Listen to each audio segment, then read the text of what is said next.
In this video, I'm gonna teach you how to use Afterpay on the PlayStation Store. It's a very easy process, so make sure to follow along. In this video, I'm going to talk about the possibility of using your Afterpay purchase power on the PlayStation Store and how you can do this. So first, if you try to open the PlayStation Store on a website like I'm doing here, on a web browser on my computer, or even if you go directly through the actual console and you go into the PlayStation Store in there, you will be able to go to the pre-order or buy page for any game.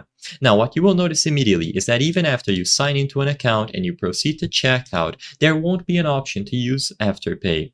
You will only be able to choose between the standard payment options, those being the credit or debit card or anything else available for your specific region. So as of today, while it is possible for you to use Afterpay on the PlayStation Store, this process cannot be done directly. What you will have to do is acquire a PlayStation Store gift card. So as you can clearly see, I have the PlayStation Store gift card page open on the Afterpay website. Of course, you can go into the mobile app if you prefer, and you will also be able to look for the PlayStation Store gift card in there.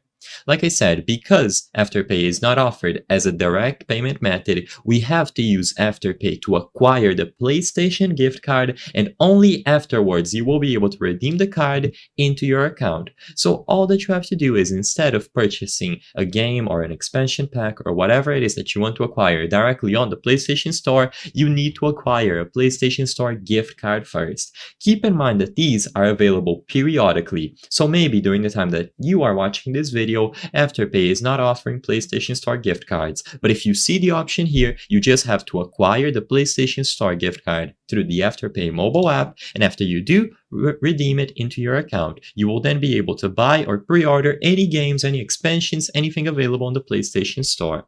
I hope I was able to help you on how to use Afterpay on PlayStation Store. If this video helped you, please be sure to leave a like and subscribe for more very easy tips. Thank you for watching.